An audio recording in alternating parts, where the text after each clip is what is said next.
We have a bunch of fellows here, but anyway, so thanks everybody for being here. We're going to get going. So thanks so much to our study group. We're very excited to actually lead the year with this. We've had a couple exits, and as much as we spend time on due diligence and thinking about what we're going to do, it's really cool to look back. In some of these cases, both what Earthly Labs was a fair recent investment, maybe around 14 months or a year and a half ago. And then as you'll learn that, the ESS story has been unfolding for many years. And it's just going to be really interesting to look back, see what is possible for angel investments, and then really go back in time and think about, risk over time and growth and opportunities and tracking the business. So with that said, I'm going to pass it over to our team of members and investors. So we're going to kick off with Ramalee Wolf and Jim Norton, both members, both investors in Earthly Labs, which was also a decarbonate investment and came through that process. And then we're going to have Jim Houston and Eric Peterson and others talk about ESS. So Ramalee is going to kick us off. We're really going to try and get to questions at the bottom of the hour. Please put your questions in the chat box at any point. We can either get to them on the fly or sort of rack them up for the end. And then we really do certainly hope this is interactive, and there's other people that invested in some of these companies, so they can share and get in the mix. So I think with that, I'm going to hand it over to Ramalee and Jim to kick us off with Earthly Labs, and then we're going to move to ESS and then questions. So Ramalee, thank you, Mike. So just to confirm, can everyone hear me, and can you see the PowerPoints up? Yep. Excellent. Okay. So as Mike mentioned, I'm Ramalee Wolf, and I'm going to be presenting with Jim Norton the Earthly Labs investment case study that we both invested in. Earthly Labs came to us, came to E8 approximately summer of 2020 as part of Decarbonate. So they had put in an application, and that's how we sort of first heard about them. They are a carbon capture technology platform. So they capture waste carbon dioxide and purify it to beverage grade standards. And their mission from the beginning has been to capture at least 1 billion metric tons of CO2 from small scale sources. So this is kind of a fun picture. It shows the team, and they're standing right next to the first model, which was named Cece. And the CEO is Amy George, and she's wearing a yellow t-shirt kind of there on the left. But it's kind of fun to take a look at the team. So the original investment thesis for Jim and I, what we liked about them was that they had created a monetizable regulatory independent market for carbon dioxide sequestration and reuse. And at the time, during that pandemic in sort of the summer of 2020, I don't know if many of you remember this, but there was a commercial carbon dioxide shortage.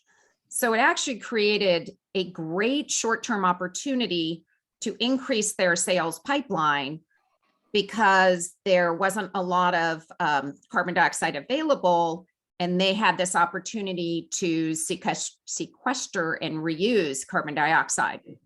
But because the payback was fairly fast for their customers with 2 to 3 years, we felt that even once more commercial carbon dioxide was available, they'd still have a robust pipeline because there was clearly a good business and value proposition for their customers. They seemed at the time relatively de-risked, and I'm going to come back to that term in a minute, because they had paying customers, over $1 million in revenue, solid pipeline, and their technology was being deployed at customers. And I said I was going to come back to that point because it's interesting when we talk about risk. Many of the companies that come to E8 are very, very early. So you're looking for the paying customers and the pipeline, And so we don't always get to see some of these pieces in place. So we felt that Earthly Labs really had some of those ready to go. They were also a Decarbonate prize winner, so they had due diligence to review. So in September and October, both Jim and I made investments. Decarbonate did as well.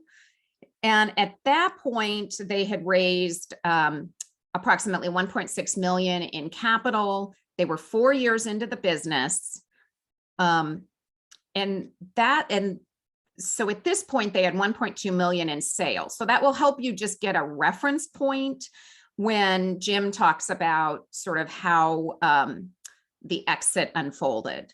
So I'd like to pass it over to Jim Norton for the rest of the presentation. Jim, are you on Thanks. here? I am. Can you hear me okay? Yes. I'm on an unstable internet connection, so I'm going to leave my video off if that's okay, and deny you my shining face, but we can go through the exits bullets. In June of last year, Chart Industries, which is a publicly traded company, made a $5 million investment for 15% of the company. It was a $28 million pre-money valuation and was the trigger for our conversion to equity and the application of the 10% discount. That valuation was based on a 14 multiple of the trailing 12-month revenue. Ramalee mentioned that at the time of our investment in late 2020, they were on a sub $2 million revenue, but by the time we invested, they were on about a $2 million run rate. And the idea behind the strategic investment by Chart was that Chart has a big pressurized container line of products, and that Chart would be both a supplier and an investor in the carbon capture technologies that Earthly provided. We'll go to next slide. And then only 6 months later, the companies announced that they would complete a merger as a form of acquisition by Chart.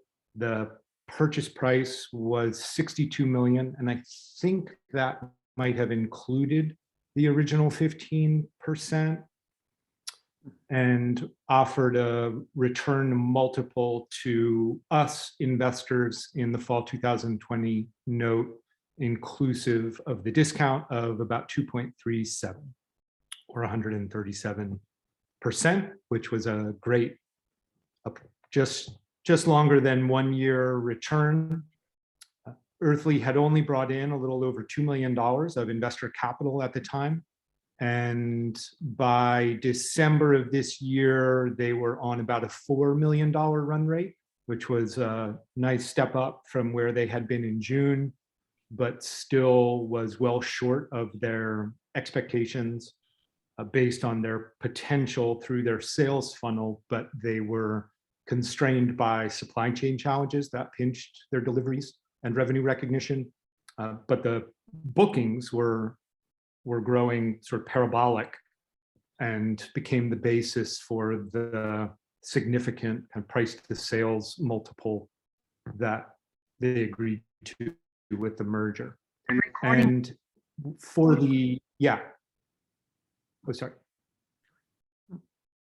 At the time of the merger, they offered all Chart stock or full cash, or you could choose a split, which was an interesting range of options as part of the merger.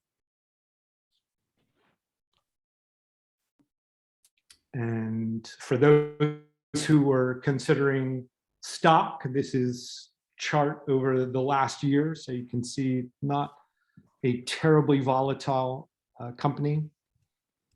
So it informed some consideration, I think, for people who are interested in continuing to own the publicly traded stock.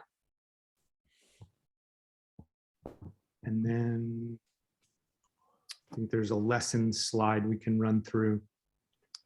Yeah, so it was a relatively quick exit for Ea investors. We are unable to capitalize on the QSBS, the tax favored treatment of holding these kinds of investments for 5 years. For those who elected to take Chart stock, it's a 180-day lockup period, 6-month lockup period. And just would note that the actual conversion triggered by the initial investment from Chart, and it coincided with significant growth in bookings and the sales funnel. But the particular terms of our convertible note, where they lacked a valuation cap, our value was discounted to a pretty high valuation at 14 times sales. And so I think it's interesting to contemplate in the future the potential and the risks of investing through a capless note like that. You are vulnerable to a conversion at a pretty high valuation. And fortunately for us, the next financing was an outright acquisition by the same company, and they were applying kind of similar valuation metrics, so it worked out for us pretty well. But certainly interesting to kind of consider what might have played out differently with that kind of a note.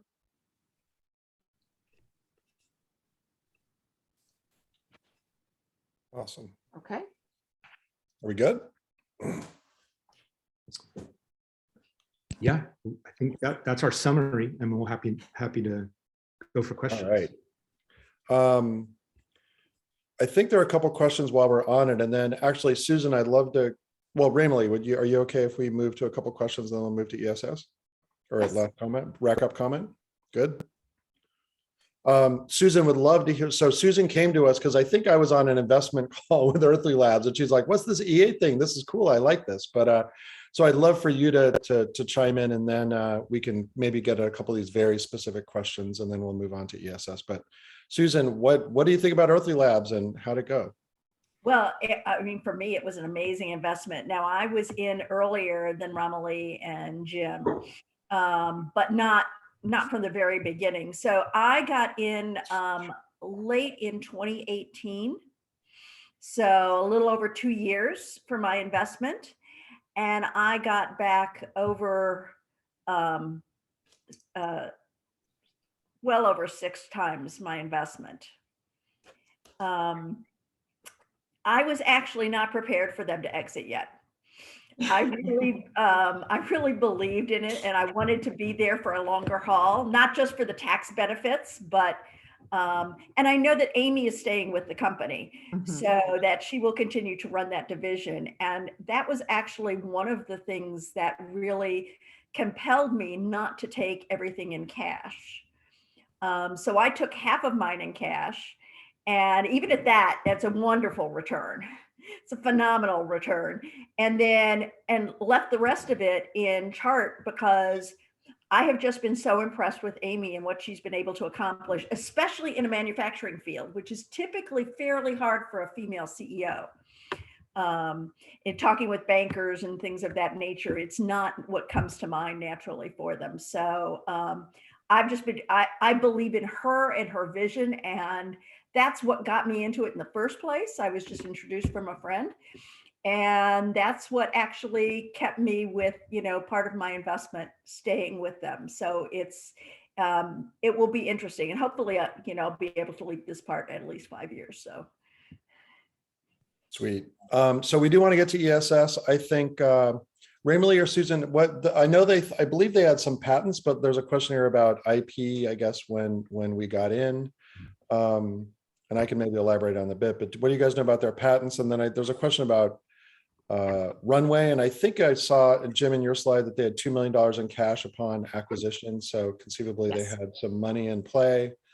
And then Susan, you got a little bit to the open to an early exit, and we can sort of explore that. But anything on patents and IP? They did have a patent. I did not review it. I don't know if it was reviewed through Decarbonate. You might know Mike there, whether they did a review, but I believe that yes, that they had a patent. Susan, would you also agree? Yes, with they that? did have a patent. And I don't know about their IP. There's definitely a software component to this. I don't know about the IP that's associated with that, but. Cool. Awesome. Well, so Jim and Eric, I'm giving you 1 minute warning, and then I'll just sort of rack up a little bit of that, which was Ramalee talked about it, but you can go to their website. We have some of our early pitch videos. I mean, basically they have this hardware box and they capture, clean, scrub, and then recycle beverage grade CO2, as Ramalee said. But, you know, they had a couple different things in play, but there's a lot of technology. They were upgrading, they were playing with different sizes, but they had stuff in the field. Things were booming. Obviously there were supply chain issues, I think, that Ramalee said. So part of this is like, hey, we need a bigger enterprise to do this. But they were working with breweries. They have their first winery, Trefton in Napa. If anybody wants to go to Napa and check it out there. They're working with distilleries. I do know that largely, I think they were sort of competition free for a little while. But if anybody was on one of the recent calls, they said they had one of their first losses in a bid to, I forget the name of the company. But so there's a lot of this confluence of things where presumably they're like, hey, this is a good time to scale up. And then I do in Q&A want to come back to impact and other reasons for investing. But Ramalee, Jim, any last word on Earthly Labs only? And then we're going to get to ESS. No, other than I'll say that. Question. I'm sorry, go ahead. I guess I'd like to say the same thing as Susan, which is it was a fun return. I'm really behind them. So it was kind of bittersweet to see them exit already. So you still get to be fans. Jim, last word. Just to Eric's question about the culture of early exit, I'd summarize that. This was a huge win for Amy, the founder. There wasn't a lot of money in this company, and this is a really significant return for her. And she was very focused on the opportunity to capture a tremendous amount of CO2 and was getting overwhelmed with global interest in their solution. And amidst all of the supply chain challenges, just felt like she was best going to be able to deliver with the resources of Chart fully behind her. So I think those were the key elements of her decision. Sweet. And then just one last word. So Decarbonate did come through our summer RFP. The team did due diligence. Decarbonate, the impact fund, did make an investment, and that'll have a return that we're still for investors there, and it's philanthropic return. But for us, we were thrilled to have two different types of investors, individual angels and Decarbonate, just as a fund. To Amy, it was all the same money, and we're glad it worked out for everybody. All right, so now we get to go for a deal that was more than 18 or 24 months, and a deal that was a little bit more than 6x. And, you know, we're not really comparing, but it's just a different and way earlier. I mean, there's going to be stories of like, what the heck? How did I get into this in 2014 and 15? So anyway, so Jim Houston of the Portland Seed Fund and now an E8 member, and Eric Peterson, who's a member and was, I believe, had different roles with ESS and was on the due diligence team. And we have Kathy Washenko and others who have been very involved, Eric Berman and others as well. So Jim and Eric, take it away. And please put your questions, keep your questions coming in the chat box. All right, Eric's going to start it off. This is Jim Houston. I'm going to run the slide deck. So Eric, go ahead and take it away. I think this will be a great discussion. It's going to be fun. Want to go to the next slide, Jim? Can you see that? I don't see it advancing. We're seeing the outline view and not presentation view. Oh, shoot. Okay. Let me stop the screen share. Okay. Eric, do you want to tell us what they do? Because I think that's the first slide. Yeah. So for those of you who don't know ESS, you take yourself back to kind of 2012, 13, 14, we all came in, a number of us came in anyway at the Series A. But what ESS was hoping to go do was create a game-changing technology for long duration storage. I was trying to remember back. I've been in storage since 2011. And back in those days, we were doing 15-minute, maybe an hour lithium batteries, mostly behind the meter. So it really was, we were betting on a big market opportunity with a great value proposition. We'll talk a bit more about that when we get into some of the due diligence, but it was really all about stabilizing and decarbonizing the grid with the increasing renewables. And it really was this market going to go materialize?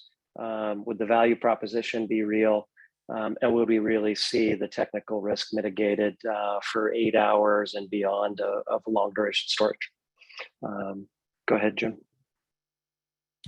Okay. Can you see this now? ESS is game changer. Yep. Okay. Go ahead to the next slide. So what I think is really cool and really is kind of at the heart of the story, right? I mean, you had two engineering co-founders. We'll get into it when we talk a bit about some of the due diligence and the risks.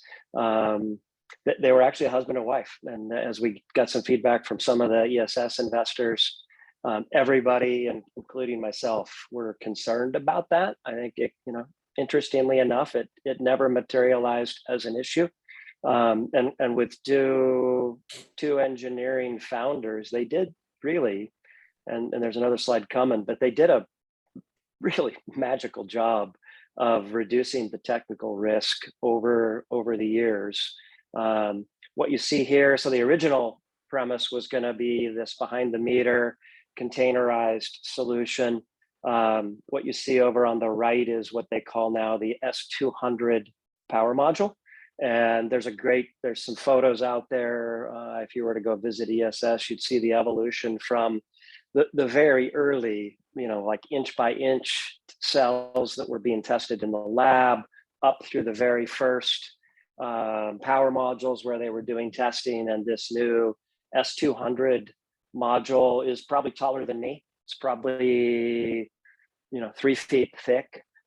So the scale up of the technology, the de-risking, they literally have over 125 patents granted and filed and in process. So just a remarkable technical moat and protection around the company. What you see at the bottom was really never contemplated early on, but has evolved. And that's essentially a very large scale kind of a warehouse. You separate the tanks from the power modules for very large utility applications, front side of the meter. That really is the future of the company. If you go look at the story around the SPAC that we'll talk about here in a sec, that's really the future, are these just massive couple of 100 megawatt, 8 to 10, 12 hour kinds of systems. And they just announced the first one of those pilots will be with PGE right there in Portland. Next slide, Jim. It really was a category defining opportunity. I think we all in the feedback, it was the market going to be there? It really has materialized, albeit slower than we all thought. And the good news is it's actually significantly bigger than any of us had projected. The technical risk, and then really the team. And I've kind of talked about all three of those in terms of just how this company came together over the last 10 years. Nothing more to add on this slide. And then here's just a quick history. The footnote obviously out there in 2021 would be the announcement of the SPAC. I actually was involved in the company last year as the temporary interim VP of marketing, helping to reboot their visibility in the market, rebuild the team, and then actually work on the investment thesis with the bankers and the lawyers and the exec team for the SPAC. But I think another key point here that was fundamental, I think, for all of us as we thought about our initial investments was that period really between 2011 and 2014. Correct me if I'm wrong, Jim, but I think they raised about $4 million in non-dilutive. They really did a lot of good work with government lab dollars, government support to validate and demonstrate the efficacy of the iron flow battery, and then took in their first capital with the Series A led by Pangea. But really pretty remarkable 10-year run for this company. Go ahead, Jim. All right, thanks, Eric. So I'm going to take it over from here, and I'll turn it back to Eric in a few minutes. So yes, as Eric mentioned, the company had raised just under 5 million in grants prior to when Portland Seed Fund, my fund, did this first investment. We were actually the very first non-grant money into the company in March of 2014, led a small seed note. Contrast that with what Earthly Labs did. This was a note with a $3 million valuation cap. And the next round was done at a 7 million valuation. So that obviously that valuation cap was fairly important. E8 came in at this Series A, which was done about a year after our first investment. So it was in mid 2015. Company went on to raise significant amounts of money. After Pangea led their Series A, BASF, the large German chemical company, came in Series B. Series C, it says 12.8. That's a typo. That was a $30 million raise for Series C. Breakthrough Energy, Bill Gates's and others fund, along with SB Energy, the energy project affiliate of SoftBank, came in that round. And then in May of this year, they announced they were going public via a SPAC merger. So just a lot of detail here. Don't need to get into this, but basically Portland Seed Funds, as I mentioned, we did the first non-grant money in the company, ended up investing just over $250,000 across 4 rounds in the company. We did not participate after, we had 2 bridge notes that converted into Series B. At that point, after Series B, we did not, our checks are small. We did not feel a need or value to participate beyond that. Now, E8 has a lot of investment history here. So there were 6 individuals that came in the Series A. That was $300,000 total. 3 of those investors then did follow on and participated in the Series B. And then there were 8 investors that came in Series C. So 5 of those were direct. So if you're already on the cap table, ESS allowed those people to go ahead and put more money in. But if you weren't already on the cap table, you had to write a pretty big check. And so Mesnom, E8 member, led a SPV. Most of that $1 million came from people who Mez knows that aren't part of E8, but there were 3 E8 members that came in to that SPV. We did not get the exact amounts that the E8 members put into that SPV. So it's roughly around 950,000, we think, across all rounds by E8 members, but we don't know exactly how much went in. It was $1,047,000 for the entire Angel List syndicate, of which 952,000 was non-named members. Non-named meaning non-E8? Non-E8, yeah. In other words, you can back out, what is that, $95,000 was individual E8 members who also put money into the Angel List syndicate. Okay, so that 950 is probably a little bit high. It's probably more like 900,000, but it was still, it's a significant amount of money by E8 members over multiple rounds that went into this company. May 7th was the day they announced their SPAC merger. They managed to get the ticker symbol GWH, as in gigawatt hours, kind of cool. So over the course of the summer and early fall, basically they did all the things they had to do to become a public company. Because when that merger was approved, they were a public company, and there's a lot of infrastructure that had to happen there. So on the first day of trading, they were a $1.6 billion company, market cap. Now, typical with SPAC, there was a private investment into public equity that was done alongside the SPAC merger. That PIPE, along with the SPAC money, brought just under $250 million of new money into the company. Now, this is not, I don't know if all SPACs have these. The SPACs I have looked at have had these, but there were sweeteners where if the stock traded above a certain level for a certain period of time on a weighted average, then the shareholders called them sweetener shares, bonus shares, whatever. But basically the insiders and all public shareholders now have 70% more shares than they did on the day they went public. Now, as is typical for an IPO or a SPAC merger, insiders are locked up. So we can't start trading these shares until March 10th. And some of these shares, the Series A shares specifically, will qualify for QSBS when the lockup expires. Now, the Series B shares, because that was August of 2017, if somebody wants to hold their Series B shares, that would also qualify for the qualified small business stock, which is a pretty sweet handout from the federal government. Basically, it's not a deferral like a 1031 for real estate. With QSBS, your capital gains are forgiven. There is no capital gains from the federal.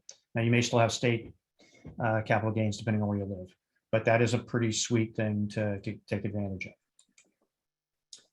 So a lot of numbers on this slide, but this is just to show it's kind of important to think about. Depending on when you invest, it's going to have a huge impact on your ultimate return. That's kind of obvious when it's said, but these numbers really bear it out.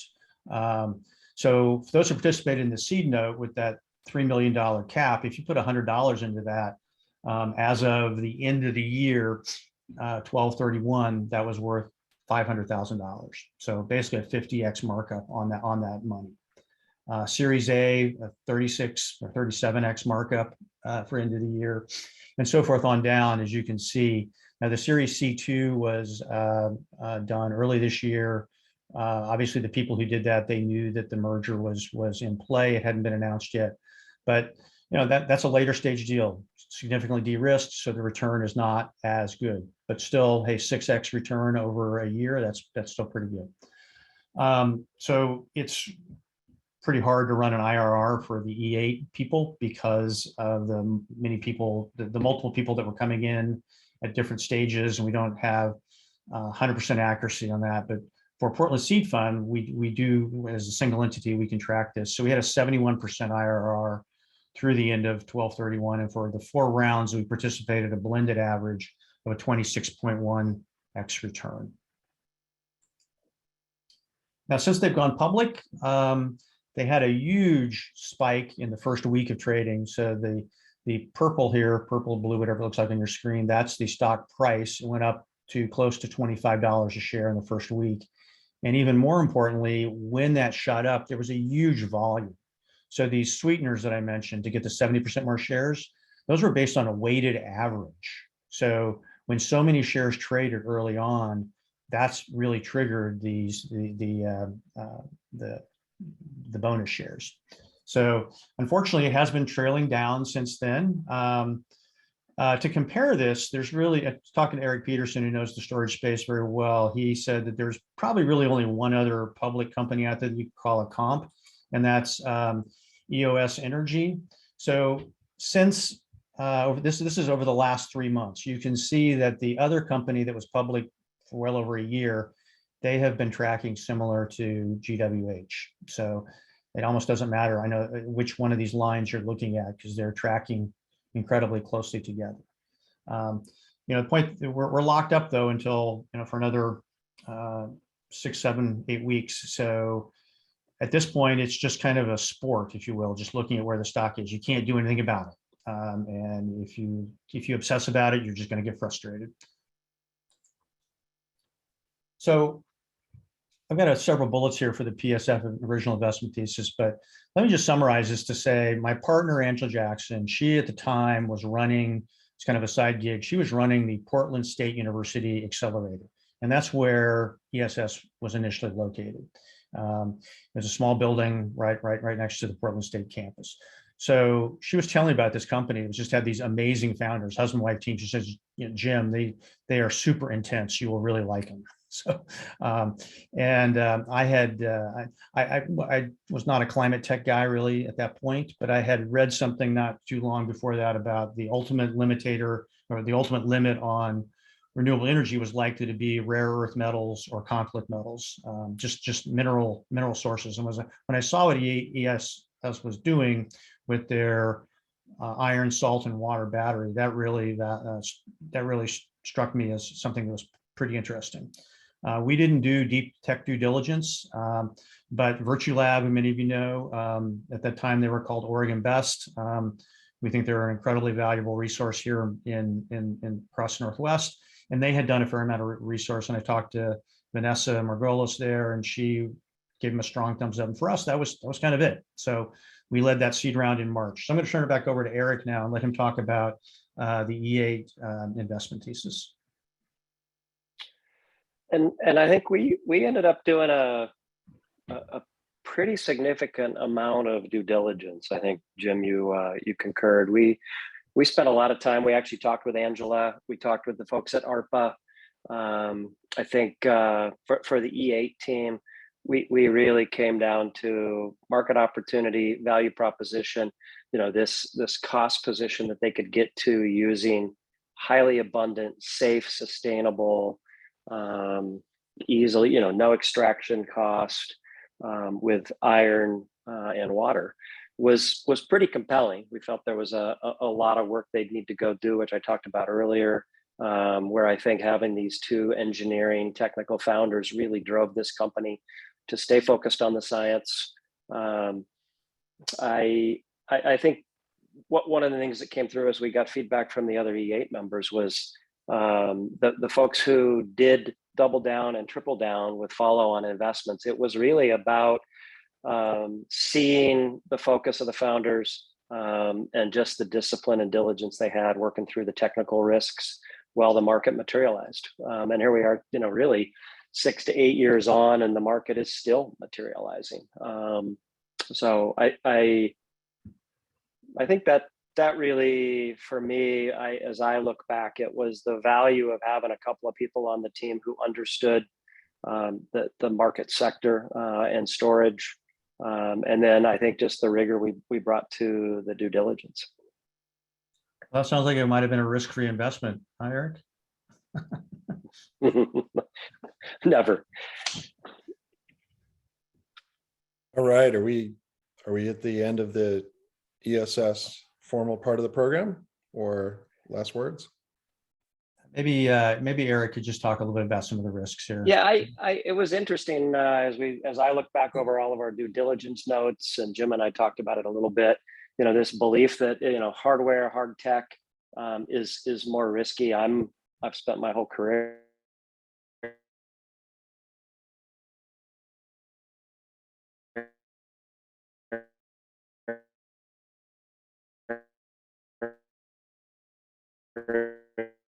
and we still really have on California, literally last week or two, with a clear commitment to put state money. California, as we all know, has been a leader in renewable energy and in storage. And they've come out and are actually, they did a pretty seminal study about 18 months ago about the size of the long duration storage market in California to support renewables. And it ended up being like 40 to 45 gigawatts of storage just for them to go hit their climate goals. So you say if California believes there's a 40 to 45 gigawatt market for long duration storage to enable renewable energy and addressing climate, it's a pretty big market, but it's still materializing in terms of how the asset owners of these big batteries will actually get paid. So it's interesting to see the team worked out great. The risk around the technology worked out great. The market's actually still materializing. And I think ESS is really in a unique position and poised to chase that market, which I had an inside seat at looking at the deals that they've been winning over the last 12 to 18 months. That's all I got. We can put this slide up, and but I think we've already covered almost all of this, really. So I think at this point we could probably just take questions. So I have a question. When you went through this process of due diligence and risk assessment of it, how did you compare the risk involved for ESS as compared to other technologies, say hydrogen or zinc? It's a good question. My recollection, and Jim jump in, but hydrogen really was, if you think back to 2013, 2014, 2015, it was not I certainly wasn't aware of it. I think it's really materialized over the last couple of years. Zinc is still out there. We're actually going to talk to a battery company at the next meeting, and Zinc. It really was, the question was, how would the ESS approach with iron and water compare against vanadium? So when you think about the long duration storage plays at the time, was how big would lithium get and how long duration could they support? That really now it seems to be capped at around 4 hours. And then the other flow battery technology was really vanadium, which was expensive and had a lot of toxicity and other risks. So it was really a question of would the long duration market materialize? Could lithium participate, and would the other major flow battery, vanadium, be able to go stake out a position? And that was built around just that value proposition that ESS had around the technology.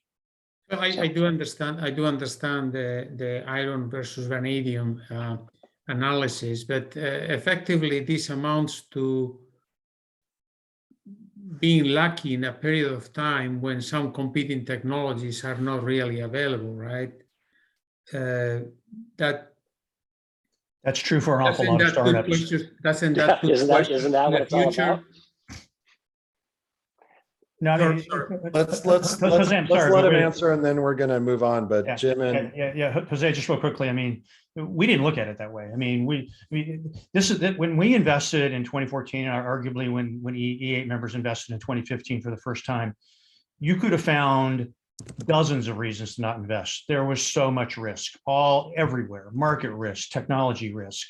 So you really had to be willing. I mean, if you wanted to get all those answers, all those things answered, you were never going to write a check. Yep. No. All right. Thank you.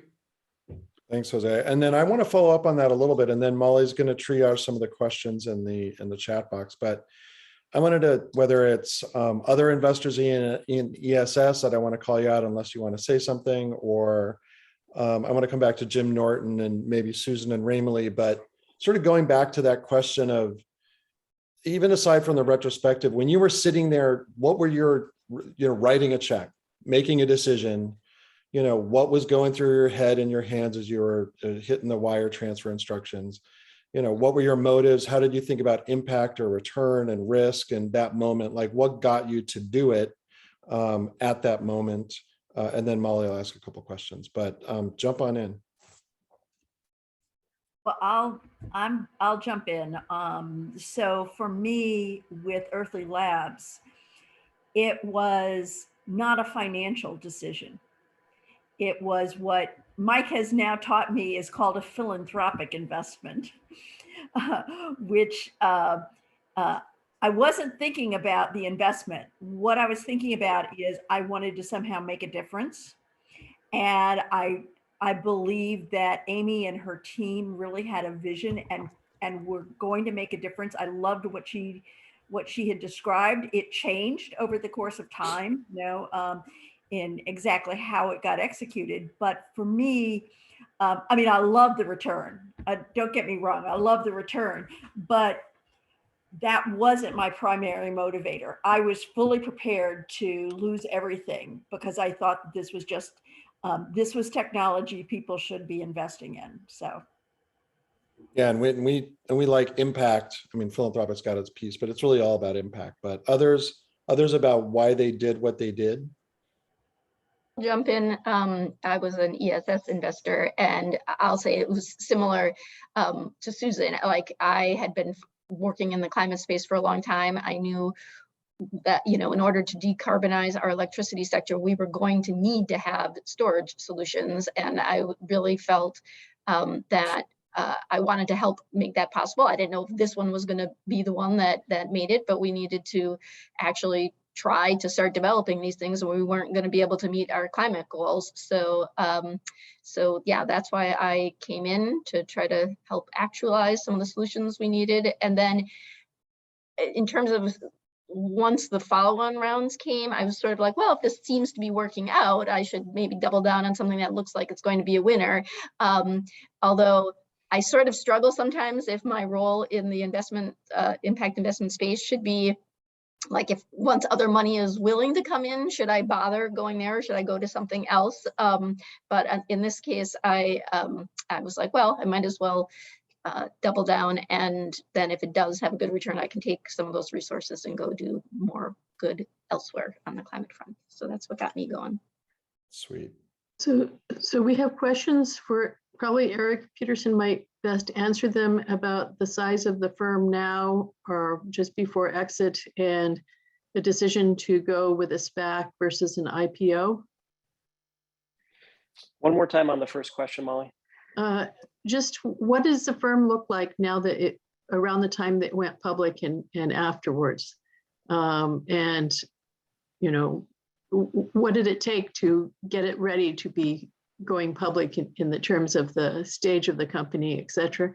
And then why SPAC versus IPO, you know, what was the thought around that? Yeah, we could spend an hour on each of those questions probably. I'll start with the last one, and that really was, you know, at some point, yeah, you know, I think the challenge of a SPAC, right? And there's lots of arguments around, you know, is it a good way, a legitimate way? Is it a risk-free way to go public? You know, I won't comment on that. But I think, you know, when you look at the truth, which is what ESS was going to go do in terms of revenue last year, and, you know, I haven't seen the final numbers. I'm no longer involved. But, you know, let's call it 2 to 3 million in sales. And as Jim said, you know, the day they went public at 1.5 billion in valuation, it's a pretty big difference, right? So the question was, you know, it took a lot of money, right? You know, $60+ million to get ESS to the point where we see it. They had some decisions to make. Do you go do a Series D? Do you do a SPAC? Do you wait and just try to go public? It really, the decision was the SPAC was the best approach given market conditions and just the size of the company, right? So there were lots of long debates, lots of work with the bankers and the lawyers, you know, starting these process. This all started back in January of last year. So, and really, I think for your first question, I think, you know, I think it's one of the great things that I think we can learn. I learned, I'll let the others speak for themselves about ESS, and that's, you know, you had a husband and wife founding team, technologists. They did a really phenomenal job, I think, of saving money. A lot of their competitors have gone away. These markets take a long time, as everybody, I think all the ESS investors said, you know, hardware's tough. It takes a long time. Craig and Julie did just a masterful job of saving money, validating the technology, building the business. They spent lots of money automating the factory and getting ready for the market that we all could see coming. And they're I think they're very well positioned. They're very conservative from just PR, marketing, and biz dev. They had a lot of deals won that they haven't yet announced. Obviously, I can't say anything about them, but they're really a conservative team of founders, and it shows up in the way they've built the company and got it ready to scale now that this market is here, and they have products really for in front of the meter, behind the meter. So I think they're very uniquely positioned to go grow into this market. Okay, we have a question from Catherine. Yeah, I had asked that question. I'm curious. I mean, it started husband-wife team, but what are they now? Are they a 100-person company or a 5,000-person company? And are they located in Oregon or where? I'm just curious about, you know, what impact they're making on their community. They are entirely based in Portland. You know, when I left my engagement with them at the end of October, they were about 120 people. They actually were having a challenging time, like many people are. They had close to 100 open recs. They were going to double the size of the company, actively exploring partnerships, manufacturing partnerships in other countries, Europe and Australia. So they have stayed in Oregon and are building, I think, a really nice company right on the outskirts of Portland. So. Okay, we have questions from a number of people about what you could see at the time you did due diligence versus what actually happened. I guess I'll ask Dana to ask her question. Well, I suppose as you were looking at their projections way back when, did you have any idea that they would grow and give you this kind of return? Or was it a complete surprise? I'll let Jim respond, and then I will. Go ahead, Jim, or one of the other ESS investors. Yeah, I mean, look, we have, well, the seed fund, we've done 130 investments in the last 10 years. This is our second best outcome. So the reality is every one of those investments that we did, we thought had an opportunity to ultimately become big. You don't know how big, but yeah, when they pop like this, I mean, if anyone who says that, yeah, I saw it all along, I mean, they're lying to you, and they're probably lying to themselves as well. So yeah, these are happy outcomes, of course, but this is why you need a portfolio, because most of them aren't going to be like this. Yeah, if I can jump in and sort of turn that around, I would say that if you don't believe for every company you're going to write a check to that it can achieve those kinds of results, don't write the check. You have to believe that, otherwise it's not worth it. And then you understand that not all of them will actually do that. So I guess you have to believe that it's possible, or else you shouldn't write the check. Yeah, specifically with this company, probably more than most that we invest in, it was clear that if certain things happen, such as, you know, renewables got down to a certain price level, if there were certain policy things that were going to happen to drive renewables, energy storage was going to be huge. It had to be, that segment was going to be just a huge multi-billion, you know, segment. So whether this company was going to be the one that could win, we of course didn't know, but it was the bet we made, as many of the EA investors did as well. We have questions about why iron flow versus vanadium back then, and what you think moving forward about that choice. It was cost and toxicity mainly. Yeah. I mean, there's lots in that, but I agree with Jim. I think we all bet on, you know, the value prop that Julia and Craig identified the earliest stage, and a lot of people don't know they actually started out looking at vanadium. So I think people have forgotten, but when they really, at the very earliest stages, they focused on vanadium and switched to iron flow, because as they really got into the IP in the vanadium space and looked at the science and the technical risks of what they'd have to go validate, they decided the cost wouldn't get there, and the toxicity, the extraction risks, everything about it were problematic. And they happened upon some early work that had been done. I don't remember the university around iron flow, and they felt, based on the work they'd done at ClearEdge, that they understood how to go advance, improve, and commercialize the early work on an iron flow battery. And that's when they made the switch. So it really was based on sustainability, toxicity, and just the cost basis of iron versus vanadium in an electrolyte solution driving a flow battery.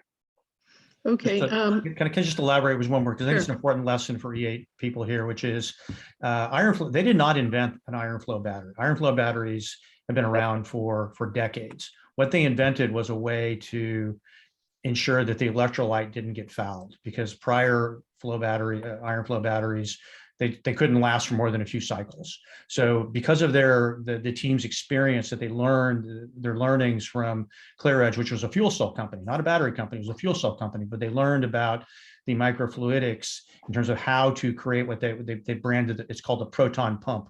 But that is in essence what they've invented. And that's what allows their product to be out there for 20 plus years in the field, in theory.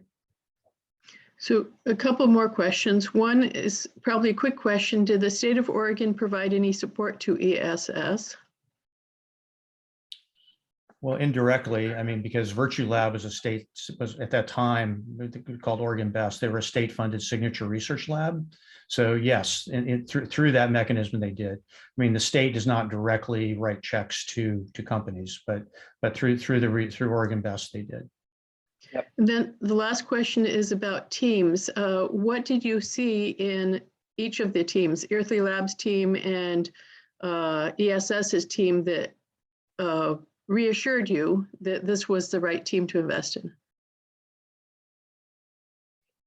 So let's go with ESS first and then go with Earthly. I think the comment that I would throw out, and Jim and I concurred, and it showed up in the due diligence, the original due diligence that we did, and that was Craig has turned out to be, I think, a really good CEO. The combination of Craig and Julia. But when we went down and toured the lab, spent time down there, you know, we really saw the combination of Craig and Julia being ideal. And Julia was all of us, I think, got super excited about Julia, and that combination of Julia driving the technology. She's the PhD. It just really was a great combination. It was that, you know, I think everybody on the E8 team recognized the same thing.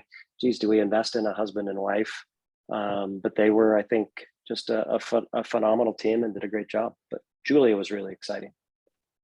And then the same question for someone who invested in Earthly Lab. Susan or Ramalee? Everyone's muted. Sorry, it was, I'm going to have to jump off in just a second, but it was actually the belief in Amy, and, you know, looking back over her career, listening to her talk about her career, what brought her here, and then her vision for what she wanted to accomplish and how she wanted to make a difference. And I think that had, that's what made a difference to me, is that she was really focused on making an impact, a positive impact. And so that's why I said, okay, I want to do this because I want to help make an impact. And even if it goes nowhere, at least she will have advanced the technology. Cool. Mike. All right, thank you, everybody. So I wanted to remind everybody of our monthly meeting coming up. We do have a bunch of deals that we're waiting for and that are coming that are early deep science deals. So if you're curious about certain things that you might get into, we have C-Motive, which I think Kathleen in her due diligence had actually noted as a category defining technology. We have Zinc, which we're waiting on. We have Zinc, which is coming up. We have Envirovate. So we have aspirational deals that are coming up that we would still need to do due diligence on, but there is a path forward. So we have a member meeting next week, but I wanted to offer a couple of our speakers a last word, including, you know, a reflection or a lesson for yourself, or a lesson from this for somebody that's maybe new to angel investing. Ramalee, if you're there, we can start with you, and then Eric, and then we'll sign off. And Jim or Jim Norton. I think we've kind of touched on it a little bit, that you have to believe in what they're doing when you write that check. And I don't think you can anticipate how it's going to turn out. So I wasn't sure about Earthly Labs. It sounds like everyone wasn't necessarily sure about ESS.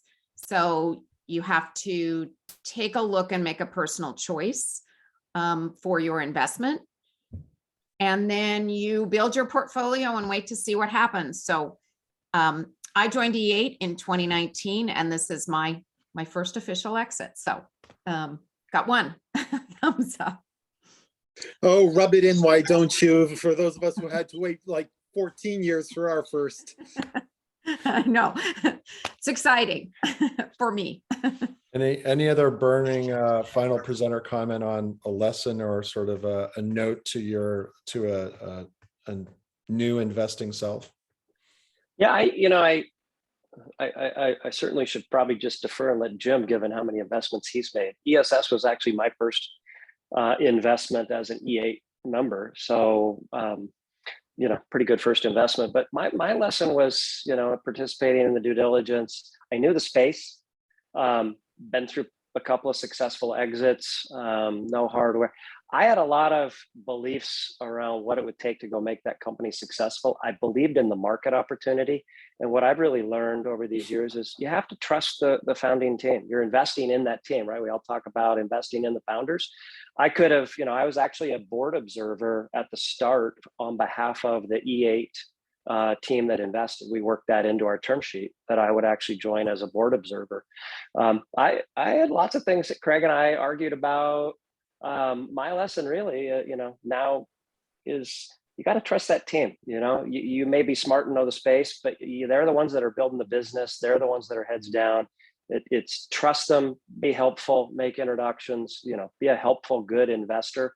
And then beyond that, just trust them to go do what they've set out to go do. Well said. Nothing to add on that. All right, I think we are done here 2 minutes after. I also wanted to say, especially for those that are relatively new to angel investing, we have a first Friday morning angel office hours and chat that's coming up, and that's going to be monthly for the spring. So we're going to go through like term sheets and nitty gritty, and all questions are good questions, and investing 101 and just any sort of chat. So if this has piqued your interest and you've got questions, you can reach out to me or any of the presenters. And then you can always come to our angel chat and just get into it and say, yeah, how do I get from starting to writing a check? And, hopefully your check will have the flight that these guys have had. So, all right, so let's do a final thank you. Emojis or hands are for our presenters. Thank you guys so much. And you're all required to make massive donations to E8. So we'll end it there.